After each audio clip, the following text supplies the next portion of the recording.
Mateus 25, de 31 a 46, leamos atentamente a palavra do Senhor. Essa porção tem por título, o grande julgamento, e é justamente também o tema dessa noite. Diz assim a palavra do Senhor: quando vier o Filho do Homem na sua majestade, e todos os anjos com ele, então se assentará no trono da sua glória, e todas as nações serão reunidas em sua presença, e ele separará uns dos outros, como o pastor separa dos cabritos as ovelhas. E porá as ovelhas à sua direita, mas os cabritos à esquerda. Então dirá o rei aos que estiverem à sua direita: vinde, benditos de meu Pai, entrai na posse do reino que vos está preparado desde a fundação do mundo. Porque tive fome e me destes de comer, tive sede e me destes de beber, era forasteiro e me hospedastes, estava nu e me vestistes, enfermo e me visitastes, preso e fostes ver-me. Então perguntarão os justos: Senhor, quando foi que te vimos com fome e te demos de comer, ou com sede e te demos de beber? E quando te vimos forasteiro e te hospedamos, ou nu e te vestimos? E quando te vimos enfermo ou preso e te fomos visitar? O rei respondendo lhes dirá: em verdade vos afirmo que sempre que o fizestes a um destes meus pequeninos irmãos, a mim o fizestes. Então o rei dirá também aos que estavam à sua esquerda: apartai-vos de mim, malditos, para o fogo eterno, preparados para o diabo e os seus anjos. Porque tive fome e não me destes de comer, tive sede e não me destes de beber, sendo forasteiro não me hospedastes, estava nu, não me vestistes, achando-me enfermo e preso, não fostes ver-me. E eles lhe perguntaram: Senhor, quando foi que te vimos com fome, com sede, forasteiro, nu, enfermo ou preso, e não te assistimos? Então lhes responderá: em verdade vos digo que sempre que o deixastes de fazer a um destes mais pequeninos, a mim o deixastes de fazer. E irão estes para o castigo eterno, porém os justos para a vida eterna. Oremos ao Senhor. Santíssimo Deus, maravilhoso Pai, nos colocamos, Senhor, diante de Ti, nos colocamos diante da Tua palavra, com os nossos corações submissos, com a nossa atenção voltada à Tua palavra, Pai. Que o doce Santo Espírito Divino Mestre aclare as nossas mentes, e que Cristo, o profeta da igreja, mais uma vez trate com os nossos corações. Que sejamos pelo Senhor ensinados, tratados, moldados, Pai, conforme a Tua vontade, para vivermos, Pai, para o Teu louvor e a Tua glória, Senhor. Trata conosco, fala conosco mais uma vez. É a nossa oração em nome de Jesus. Amém. Poder sentar, irmãos. Irmãos, no sermão passado, nós olhamos para as parábolas do fim, ali para aquelas duas parábolas, as das 10 virgens e a parábola dos talentos, e eu expliquei no domingo passado por que não dividi-las, elas estão muito interligadas. Além disso, apenas Mateus registra essa passagem dessas duas parábolas, então a gente não precisaria olhar para outros textos para dar todo aquele pano de fundo, como normalmente o fazemos nas parábolas ou em outros textos dos evangelhos sinóticos, ou seja, Mateus, Marcos e Lucas.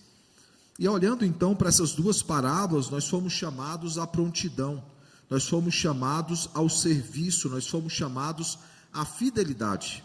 E isso, a partir disso, então, nós aprendemos 3 lições importantes. A partir dessas 3 palavras, prontidão, serviço e fidelidade, nós aprendemos que é preciso, primeiramente, prontidão.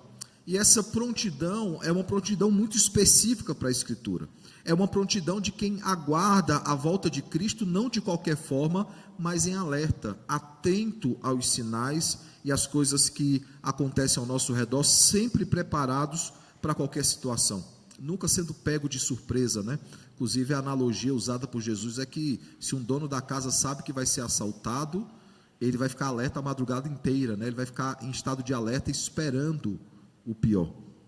Segunda coisa, nós aprendemos que é preciso serviço, é preciso que trabalhemos para o Senhor e que adoremos o Senhor, E para isso nós trabalhamos incansavelmente, nós fazemos isso em todo tempo, nós fazemos isso em todo lugar, até que Cristo volte para nos buscar. E lembrando, irmãos, durante a exposição do texto, sempre que nós lembramos de serviço, a gente fala em trabalho, Mas a palavra serviço ela é uma palavra litúrgica, ela é uma palavra cultica, ela não aponta para um trabalho meramente ministerial na igreja. Eu vou me engajar com isso aqui na igreja, eu vou fazer isso nas sociedades internas. Não, a palavra serviço aponta para um serviço que é cultico ao Senhor, um serviço de adoração. O problema é que a tradição anglicana, quando usa essa palavra, né, eu vou prestar um serviço ao Senhor, ela, quando traduz para a língua portuguesa, traduziu como trabalho. E aí todo mundo fala, quando vai cultuar o Senhor, eu vou prestar um serviço ao Senhor. Apesar que essa expressão ela se perdeu muito e não se usa tanto. Então, por isso que eu tenho enfatizado que o serviço não é apenas o trabalho, porque por meio do trabalho nós glorificamos o Senhor.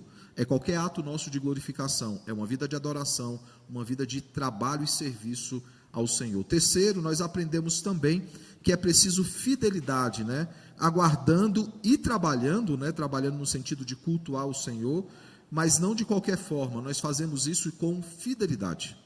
Não adianta estar engajado na igreja, comparecer aos cultos para prestar culto ao Senhor, trabalhar nos trabalhos da igreja, esperar a vinda do Senhor, se não fizer isso com fidelidade. Nós veremos no texto de hoje claramente isso. Quando o Senhor diz, vocês esperaram por mim com fidelidade, me servindo de fato por meio da minha obra. Então nós devemos esperar fazer tudo isso com fidelidade. A pergunta que ficou então para a nossa reflexão foi, qual é a nossa postura, né? Qual tem sido a nossa postura diante desses sinais que se apresentam diante de nós, que cada vez estão mais constantes e mais parecidos com as Escrituras, né? Qual tem sido a nossa postura? Hoje, irmãos, nós voltaremos a nossa atenção ainda, né? Para a segunda vinda de Cristo, porque Cristo falará da sua segunda vinda, especificamente, não apenas da segunda vinda, mas das consequências da segunda vinda, no que se refere ao grande julgamento, né? Quando ele julgará, quando ele irá separar aqueles que são dele, daqueles que não são dele. E o texto de hoje, irmãos, é um texto bem interessante, porque ele não é uma parábola, não é anunciado como parábola. Você olha, por exemplo, e volta um pouquinho antes, você vai ver elementos na parábola da figueira, mas você vai ter um título, a parábola da figueira. Na parábola do bom servo e do mau servo, você tem elementos parabólicos, né, elementos de parábola, e há um anúncio aqui dizendo, parábola do bom servo e do mau servo. A parábola das 10 virgens, a parábola dos talentos, tem também esse mesmo título, mas no texto de hoje nós não temos essa informação. Mas é muito claro que há elementos de parábola nele quando ele conta uma história. Lembrando que parábola é um tipo de sermão baseado em ilustrações. Ele dá ilustrações de como será no final de todas as coisas. Ou, literalmente, será daquele jeito. Não há como ser literalmente, porque ele se refere a cabritos, ele se refere a ovelhas. Isso é uma parábola, isso é uma ilustração. Mas é óbvio que Jesus ele não tem por intenção apresentar uma parábola, porque a parábola não apenas tem elementos parabólicos, ou seja, ilustrativos, ela é de fato ilustrativa. É óbvio que na vinda de Cristo não terá 10 virgens esperando, 5 sendo fiéis e 5 sendo infiéis. É óbvio que ninguém recebeu talentos financeiros, né, moedas financeiras nas suas mãos para administrar. É óbvio que Jesus está em toda uma ilustração, não apenas por aspectos ilustrativos, ele está ensinando uma lição. O que não acontece no grande julgamento. O grande julgamento ele está dizendo literalmente o que vai acontecer, por mais que ele use elementos parabólicos para ensinar essa lição. A segunda coisa que é importante perceber nesse texto é que, mais uma vez, somente Mateus registra esse acontecimento, esse momento entre os discípulos e o Senhor. Apenas Mateus faz isso. Assim como a parábola das 10 virgens, assim como a parábola a parábola dos talentos, que nos precedeu na pregação anterior, essa passagem ela só é registrada por Mateus. Eu já disse para vocês como é que vocês conferem essa informação. Basta olhar para a Bíblia e ver se há outros textos sendo indicados. E aqui não há nenhum texto sendo indicado para uma consulta paralela ou comparativa. De forma, irmãos, que apenas Mateus registra essa passagem e não se trata de mais uma parábola, por mais que hajam elementos parabólicos. É uma descrição que é sim simbólica, que é sim ilustrativa, porém ela é muito fiel e ela é muito dramática no que se refere ao julgamento final. quando finalmente nós teremos a separação do joio e do trigo, quando finalmente nós teremos a separação das ovelhas dos cabritos, quando finalmente nós teremos a separação dos justos e dos ímpios. Por mais que essa palavra não seja aqui usada, né, ele usa a expressão direita e esquerda, eu não tenho como repetir essa expressão, porque hoje há outra conotação, mas por mais que hajam outras linguagens, e por mais que apenas a palavra justo apareça, é óbvio que se há um grupo de justos, há um grupo de pessoas que não são justas, ou declaradas justas pelo Senhor, referindo-se aí aos ímpios. Aqui nós vemos, irmãos, o ápice da história. Aqui nós vemos o momento onde o Senhor separa o seu povo, envia aqueles que não são seus para a condenação final e eterna, e ele separa o seu povo para o gozo eterno, como vemos aqui no texto que nós lemos. Olhando especificamente para ele, é interessante a forma como ele começa. Diz o seguinte: quando vier o Filho do Homem, na sua majestade, e todos os anjos com ele, então se assentará no trono da sua glória, e todas as nações serão reunidas em sua presença, e ele separará uns dos outros, como o pastor separa dos cabritos as ovelhas. Perceba, irmãos, que essa é uma continuação direta e conclusiva do sermão escatológico de Mateus 24. Depois de apresentar algumas parábolas a respeito do reino, depois de apresentar algumas parábolas a respeito do fim, Jesus ele volta então ao seu argumento inicial, que ele já havia apresentado já no sermão escatológico, nos levando de volta à conclusão da redenção, nos levando de volta ao que é chamado de o último dia. Na tradição reformada, principalmente, nós entendemos que há uma contagem de dias, né? Nessa contagem de dias, desde a morte e ressurreição de Cristo e a sua assunção aos céus, nós vivemos os últimos dias. Haverá um momento no ressoar da trombeta que será o último dia, e depois desse último dia nós teremos o dia eterno, que é a eternidade com o Senhor. Jesus ele volta aqui a algo que anteriormente ele já havia tratado. Não? Então volta aí no capítulo 24, verso 30 e 31. Capítulo 24, verso 30 e verso 31. Veja o que é que o texto diz aqui, irmãos, e veja como claramente é a mesma cena, porque os mesmos elementos estão presentes nos dois textos. Então, Mateus 24, 30 e 31. Então aparecerá no céu o sinal do Filho do Homem. Todos os povos da terra se lamentarão e verão um Filho do Homem vindo sobre as nuvens do céu, com poder e muita glória.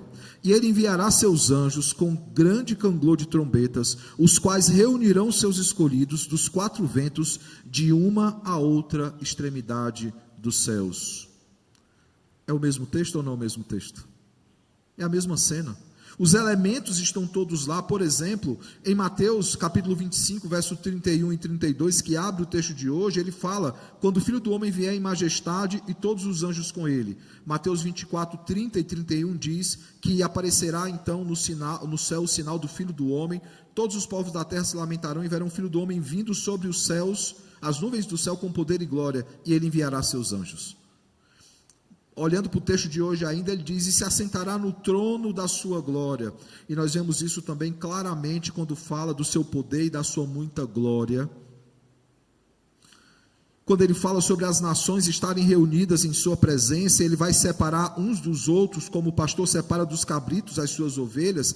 Nós vemos que ele enviará seus anjos com grande canglor de trombeta, os quais reunirão seus escolhidos dos quatro ventos, de uma a outra extremidade. São elementos, irmãos, muito parecidos, são elementos muito semelhantes, e não apenas esse texto, outros textos Jesus também usará, mas é óbvio que Jesus, depois de apresentar parábolas, ilustrações a respeito de como se dará esse dia, ele volta então para a conclusão. Quer deixar bem claro isso? O verso 29, 30 e 31 do capítulo 24, ele antecede o quê? A parábola da figueira. Aí ele abre um parêntese, ele apresenta parábolas a respeito de como se dará a consumação de todas as coisas. Fechado esse parêntese, ele volta então novamente ao mesmo tema. Aqueles que ensinam, que participam de docência ou assistem aulas, vão lembrar que tem professores que fazem isso. Deixa eu abrir um parêntese aqui, ainda avisa. E aí ele abre uma explicação, às vezes o parênteses é muito grande, os meus parênteses são gigantescos, né? Ele abre aquele parênteses e começa, fechado o parêntese, voltemos à aula. É exatamente isso que Jesus está fazendo aqui. Ele fala sobre a vinda do Filho do Homem, que é Ele mesmo, ele apresenta parábolas a respeito dessa vinda, de como se dará essa vinda, de como a igreja deve esperar por essa vinda, e aí finalmente ele volta então a sua atenção a esse grande julgamento, e nesse grande julgamento nós temos a separação de dois grupos que nós temos aprendido, que já existe desde o Éden, aqueles que descendem da mulher e aqueles que descendem da serpente, aqueles que são de Cristo e aqueles que não são de Cristo, o que é chamado de antítese da queda, colocado ali em Gênesis 3,15, quando Deus põe uma inimizade entre os descendentes da mulher e os descendentes da serpente, referindo-se aí à genealogia daqueles que são dele, escolhidos dele, e os que não são seus escolhidos. Não é à toa que é exatamente essa a expressão do capítulo 24 de Mateus, verso 31, que ele diz: os quais reunirão os seus escolhidos dos quatro ventos, de uma a outra extremidade dos céus. Nós já falamos, irmãos, sobre esses dois grupos, na verdade, Mateus todo. Eu sempre tenho mostrado claramente que Mateus ele tem esses dois grupos em vista, quando ele começa a esclarecer-nos a respeito de profecias bíblicas do Antigo Testamento, que estão se cumprindo plenamente em Cristo. Aqueles que são de Cristo e aqueles que não são de Cristo. O texto de hoje nos traz esses dois públicos. Mas o texto ele fala, acima de tudo, sobre Cristo, sobre a obra poderosa de Cristo e como essa obra ela se estende para todos nós. Ele fala de elementos relacionados a Cristo, ele fala de características relacionadas a Cristo. E quais seriam, irmãos, essas características? Que palavras apontam para Cristo nesse texto? É óbvio que fala da volta de Cristo. Mas o que é que nós podemos aprender no texto de hoje? O que é que ele nos ensina? A primeira coisa, irmãos, que esse texto nos ensina é sobre a majestade de Cristo. Versículo 31 ao versículo de número 34. Lendo novamente o versículo 31 e 32 diz o seguinte: quando vier o Filho do Homem na sua majestade, ou seja, o retorno glorioso do Rei, o retorno do Rei, e todos os anjos com ele, ou seja, aqueles que compõem, o seu reino, aqueles que estão ali na antessala com ele, então se assentará no trono da sua glória, e todas as nações serão reunidas em sua presença. Veja, irmãos, que visão gloriosa, que visão majestosa nós temos diante de nós. Cristo, ele se assenta no trono da sua glória, para separar aqueles que são dele, daqueles que não são dele. De todas as nações, ele reúne todas as nações diante de si, para separar os que são dele e os que não são dele. E antes que alguém se esqueça da cronologia desses acontecimentos, lembrem-se, irmãos, no último dia, no ressoar da trombeta, os mortos, aqueles que morreram, serão ressuscitados, e os que ficarem vivos terão seus corpos transformados. Somente a igreja, não, todos. Todos, por quê? Porque todos irão comparecer diante do grande tribunal de Cristo, ou diante do grande trono branco, como o Apocalipse ele nos menciona, referindo-se à santidade de Cristo. Todos estarão lá, os que vieram antes de nós, os que aqui estão, se for lá na frente, e deve ser bem lá na frente, aqueles que virão depois, todos estarão diante do grande Rei de toda a terra, diante do grande Rei da glória, ele assentado no seu trono, para separar as suas ovelhas daquelas que não são suas ovelhas. E é importante isso, irmãos. O texto deixa bem claro que ele separa as suas ovelhas, ovelhas por quem lhe deu a sua vida, ovelhas por quem lhe derramou o seu sangue, ovelhas que ele conhece pelo nome e que ninguém pode arrebatá-la das suas mãos, como está registrado em João capítulo 10, do verso 1 ao 17, do verso 25 ao verso 29. Eu sou o bom pastor, eu dou a vida pelas minhas ovelhas e ninguém pode tomá-la das minhas mãos. É interessante, há um cântico antigo, eu já mencionei para os irmãos, que diz o seguinte: e eis que eu estarei diante de Cristo, diante do grande trono branco, e os livros serão abertos, e eles começarão a ser lidos, O texto diz que aqueles que não forem achados no livro da vida do Cordeiro que foi morto antes da fundação do mundo, serão lançados no lago de fogo e enxofre, a saber, a segunda morte. Então ele diz: e eis os livros abertos, e os nomes começam a ser lidos, mas não há temor algum no meu coração, porque eu conheço o Cordeiro. O texto diz de João 10 que não apenas o Senhor, o bom pastor, conhece as suas ovelhas conhecem o bom pastor. Essas ovelhas que ele chama de benditas de meu Pai, elas entrarão na posse do reino, como nós vemos no verso 24, e uma informação bem importante: esse reino, ele não está sendo preparado agora, nesse momento, buscando mérito em alguém. O texto diz o seguinte no verso 34, vinde benditos de meu Pai, entrai na posse do reino, que vos está preparado desde a fundação do mundo. Ou seja, no momento onde Cristo põe a inimizade entre os descendentes da mulher e os descendentes da serpente, ele já tem em vista todos que fazem parte desse reino. Aqueles que já vieram, aqueles que aqui estão e os que ainda virão.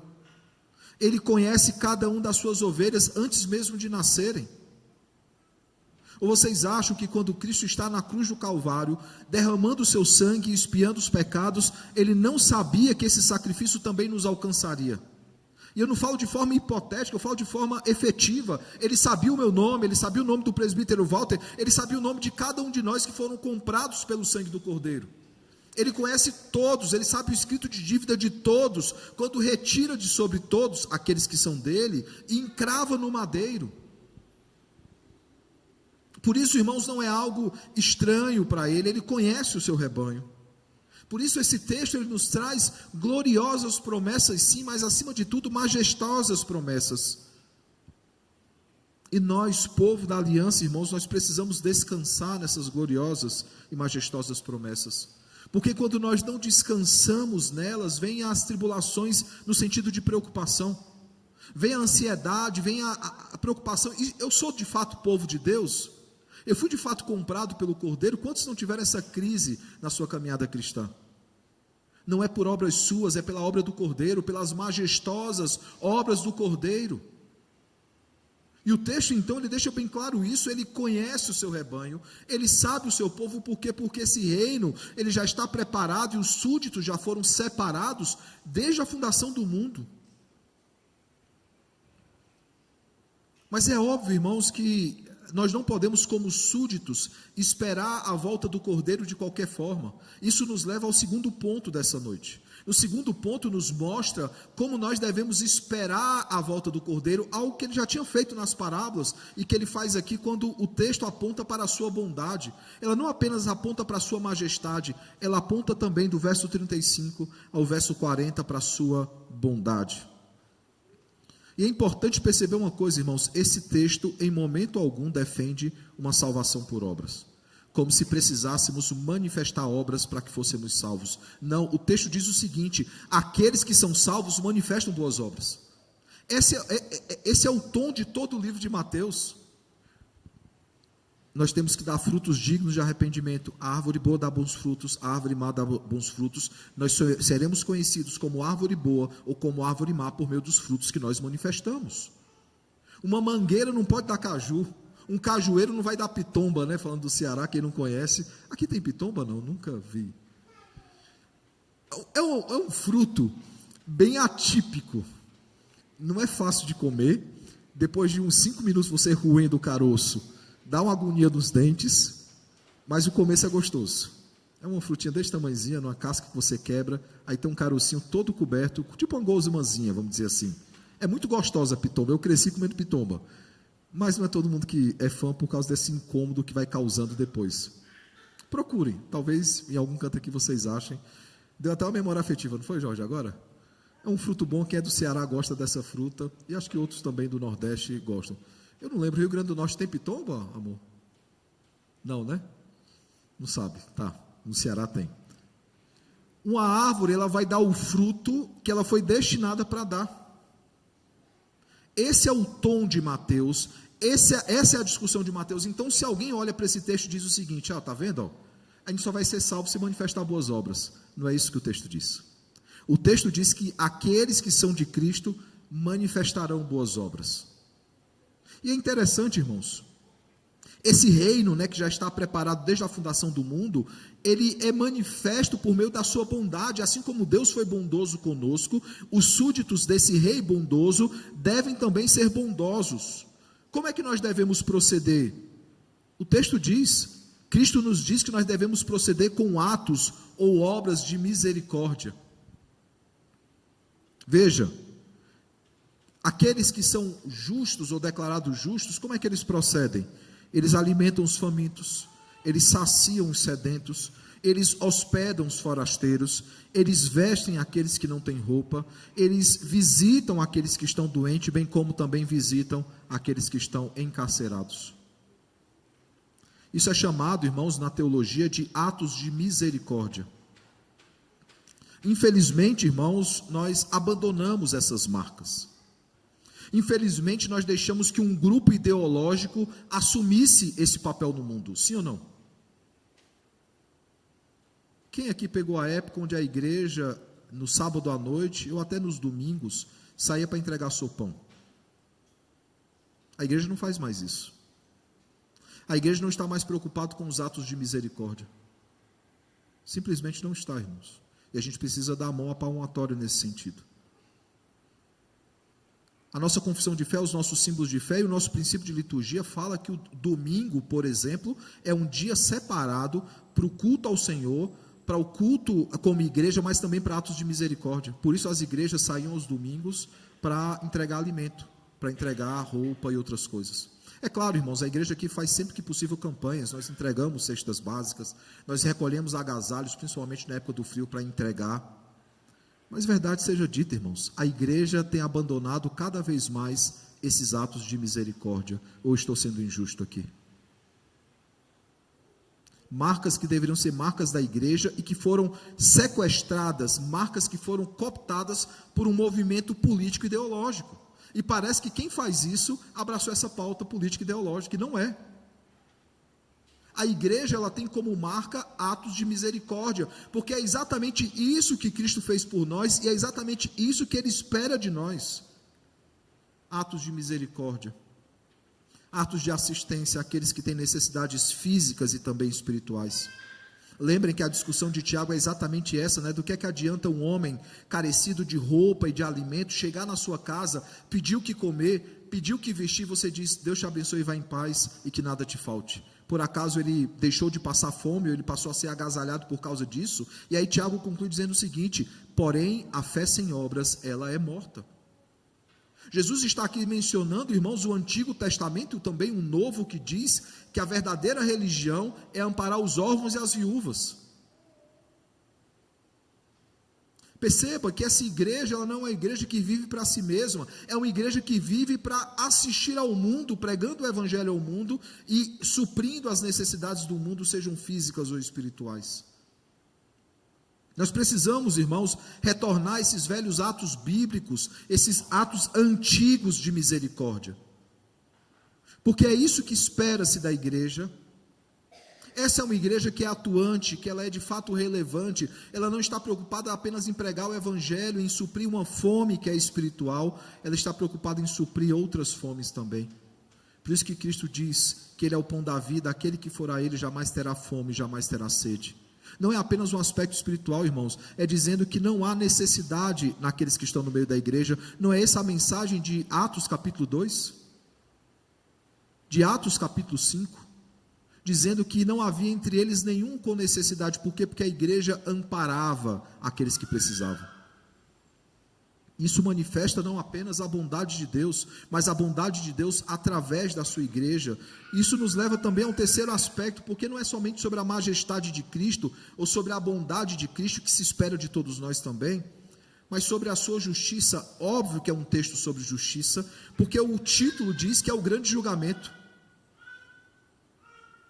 Mas perceba, irmãos, que essa justiça, ela se dá acima de tudo, por causa daquilo que Cristo fez por nós, porque nós não justificamos a nós mesmos, nós fomos declarados justos por causa daquilo que Cristo fez por nós na cruz do Calvário. Perceba, irmãos, que toda história, ela tem um início e ela tem um fim. O início da nossa história é a fundação do mundo. O fim da história é a consumação de todas as coisas. E esse fim da história, irmãos, não é apenas para aqueles a quem Cristo justificou, mas é para aqueles também que são condenados pela sua justiça. O texto está apresentando esses dois públicos aqui. Não seria justo simplesmente se ele deixasse para lá. Há uma das teses, né, há um programa, inclusive eu incentivo que vocês assistam, As Teorias da Expiação, é do Bússola Teológica. Esse programa, os meninos resolveram faltar e eu fiz sozinho, né? Foi quase que uma aula de teologia. Por quê? Porque estava só eu conversando comigo mesmo, né? E lá eu apresentei as teorias da expiação durante a história. Uma das teorias dizia o seguinte, que Cristo poderia simplesmente, ele, o Deus Pai e o Espírito Santo, mudar as regras. A partir de agora ele vai salvar todo mundo. Ninguém vai ser condenado. Isso é impossível, irmãos, porque nós teríamos que defender não apenas a imutabilidade de Deus, mas nós teríamos que defender que o seu caráter ele foi manchado. Por quê? Porque a sua justiça e a sua santidade clamavam por satisfação. Por isso ele não pode deixar ninguém deixar para lá, por isso que ele não pode, irmãos, simplesmente mudar as regras. Isso feriria profundamente o seu caráter, que é íntegro, que é inteiro.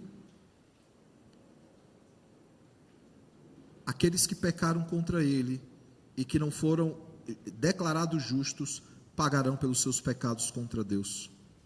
Aqueles por quem ele morreu, porque ele pagou a dívida, que tomou o cálice no seu lugar, serão salvos da ira vindoura. Mas os que não são seus, irmãos, o texto diz o seguinte, que eles serão, veja, versículo 45 e 46, então responderá, em verdade vos digo que sempre que os deixaste de fazer a um destes meus pequeninos, a mim o deixaste de fazer, e irão estes para o castigo eterno, porém os justos para a vida eterna. Apocalipse capítulo 19, Apocalipse capítulo 14, Apocalipse capítulo 14, verso 9, traz as consequências do que acontecerá com esses que foram aí deixados de lado pelo Senhor, aqueles que não foram comprados pelo sangue do Cordeiro. Capítulo 14, a partir do versículo de número 9, diz o seguinte: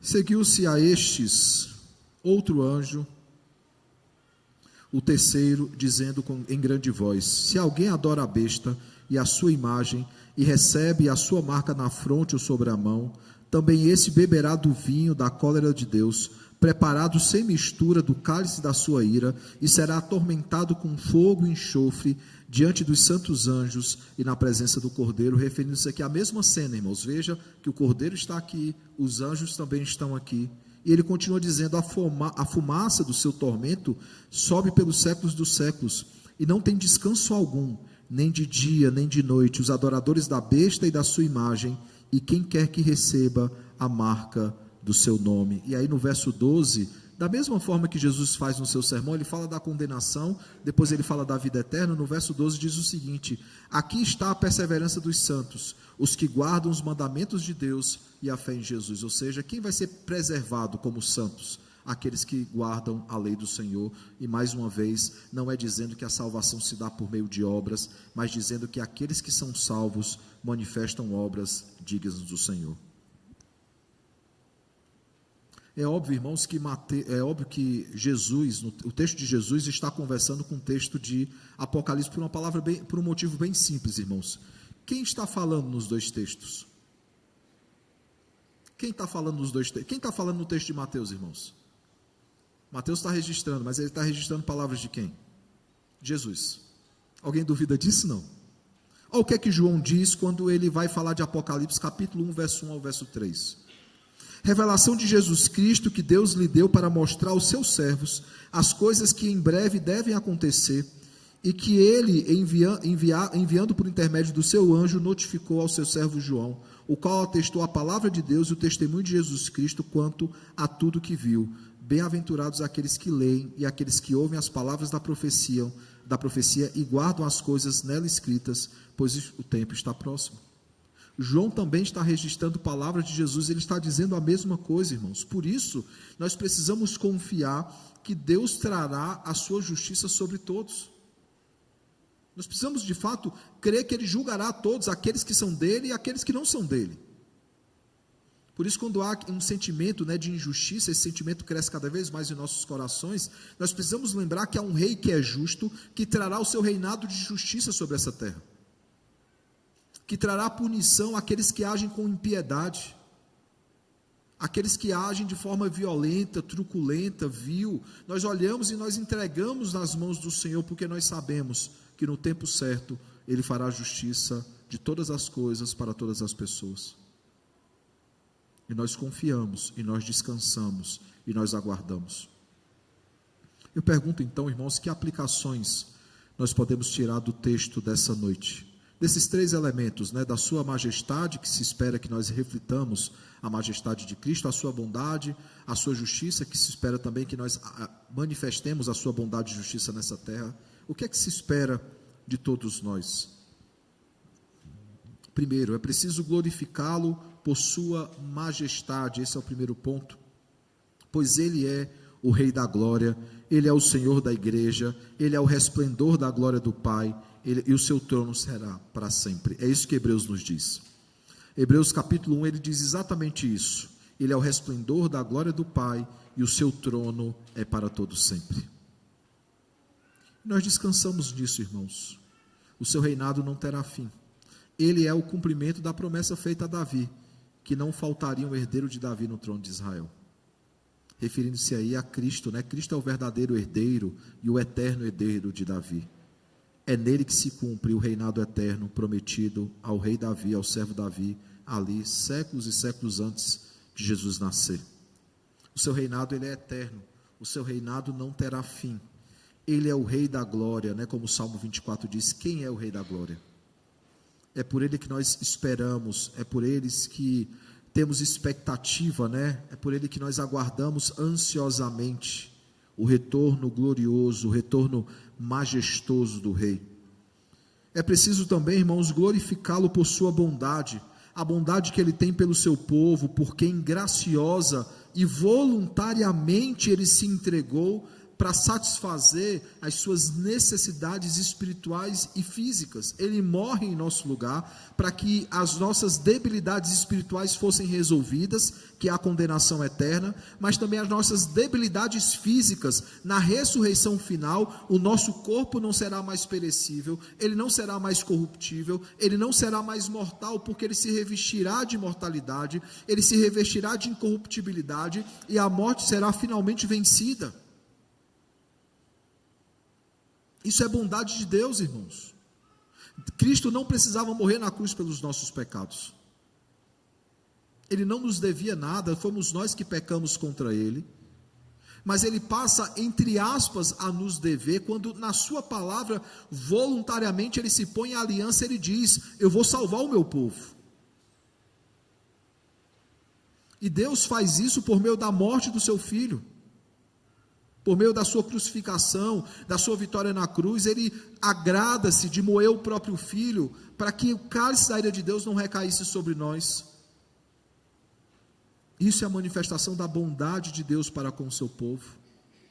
Que rei ou que governante está disposto a entregar a sua vida pelos seus súditos? Na verdade, hoje nós temos visto totalmente o inverso, né? Governantes, reis que querem sugar o máximo do povo. Que governante entrega a sua vida pelos seus súditos? Cristo, o Rei da glória, se entregou pelos nossos pecados.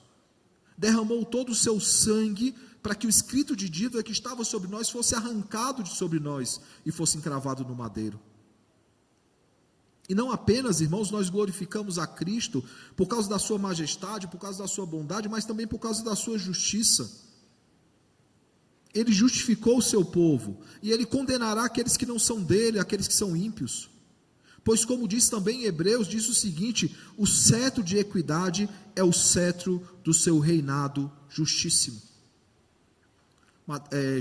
Gênesis, né, capítulo 48 e 49, quando as bênçãos são ali dadas por Jacó aos seus filhos, ele diz que o cetro jamais se apartaria da casa de Judá, referindo-se a Cristo. E esse cetro, irmãos, é um cetro de equidade, é um cetro de justiça, de um reinado que é justíssimo. Como eu disse aos irmãos, hoje a área que eu atuo é teologia sistemática, né? Mas eu atuei muito tempo na teologia bíblica. Teologia bíblica põe os textos para conversar, né? teologicamente. Eu gosto muito na crucificação de Cristo, quando as pessoas estão zombando dele, eu vou explicar por quê. Pessoas zombam de Cristo. E eles zombam dizendo, se és de fato o Filho de Deus, desce dessa cruz. Eu gosto dessa passagem particularmente porque é um cumprimento da profecia feita em Isaías 53, que diz que nós o reputávamos por aflito, ferido de Deus e oprimido. Mas ele levou sobre si as nossas transgressões. O castigo que nos traz a paz estava sobre ele, e pelas suas pisaduras nós fomos sarados. No meio dessas duas passagens, há uma fala de Jesus dizendo o seguinte: e eis que eu enviarei um Consolador, e ele vos convencerá a respeito do pecado, da justiça e do juízo. E antes que se abrissem especulações a respeito dessas três funções do Espírito Santo, Jesus mesmo explica cada uma delas. Quando se refere à justiça, ele fala, porque eu voltei para o Pai. Quando eu não tinha tanto conhecimento teológico, eu me peguei muito nessa expressão. Mas por que Cristo voltar para o Pai manifesta a sua justiça? Porque ao voltar para o Pai, fica provado que Cristo o tempo todo estava falando a verdade. Porque se ele está em desobediência ao Deus Pai, se ele está mentindo a respeito de quem ele é, ele voltaria à presença de Deus? Ele seria aceito na presença de Deus? Se ele fosse um mero homem ou alguém que estava mentindo? Não, sobre ele recairia condenação eterna, porque ele tentou ser igual a Deus. Mas no momento em que Estevão vê os céus abertos e vê o Filho do Homem em pé à direita do Deus Pai, não é apenas uma mensagem dizendo que Cristo está de pé recebendo o seu servo, mas deixando bem claro que aquilo que ele falava sobre si mesmo era verdade. E aqueles na crucificação que falavam, se és o Filho de Deus, desce dessa cruz, eles achavam aquilo que Isaías 53 diz, e nós o reputávamos como ferido de Deus e oprimido, né? Nós achávamos que Deus estava punindo aquele homem que mentiu, mas Deus não estava punindo aquele homem porque ele mentiu, Deus estava punindo o seu próprio filho, porque ele falou a verdade, e ele o faz para que a sua declaração de justiça recaísse sobre todos nós. A justiça de Cristo, ela é efetiva, ela é eficaz, porque de fato ele disse a verdade, ele era o Filho de Deus, ele é o Filho de Deus, de fato ele disse a verdade quando ele disse que ele era o próprio Deus, e sendo o próprio Deus, verdadeiro Deus, e sendo também verdadeiro homem, ele pôde pagar o escrito de dívida que estava sobre nós. Essa justiça, irmãos, ela é verdadeira, essa justiça ela é plena, por quê? Porque não há condenação para os que estão em Cristo Jesus, uma vez que a condenação que existia sobre nós, ele arrancou de sobre nós, e ele encravou no madeiro, dizendo o seguinte: essa dívida está paga, eu paguei com meu sangue precioso. Por isso o seu cetro é um cetro de equidade, um cetro de justiça. O julgamento, irmãos, no último dia não é um julgamento fake, não, ele nos julgará e julgará aqueles que não são dele, mas ele não julgará segundo os nossos próprios méritos. Esses méritos, eles são manifestos por causa da obra de Cristo.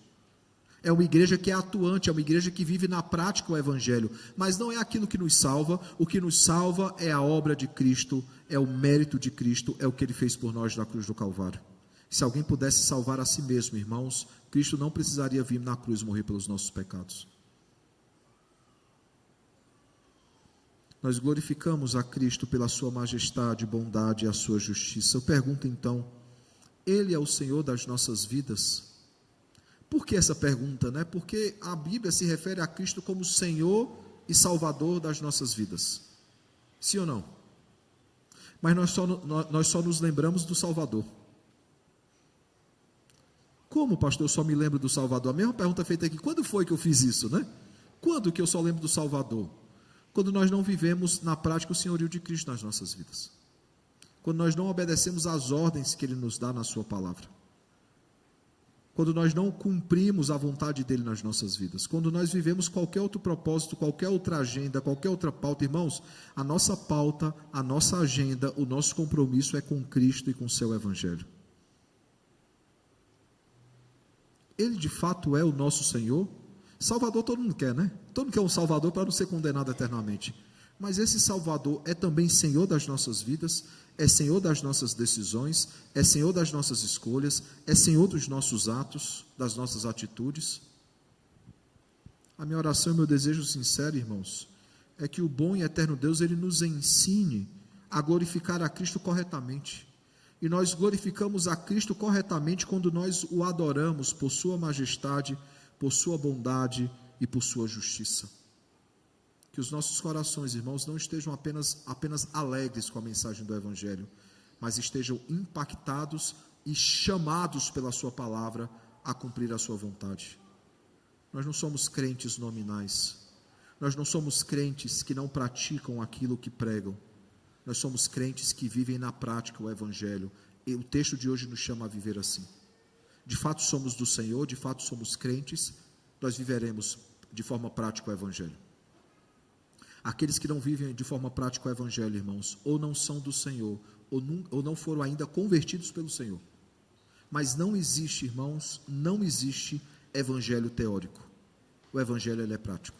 Que Deus nos abençoe e nos ajude, irmãos, a vivermos esse Evangelho prático em obediência ao nosso Senhor e Salvador Jesus Cristo.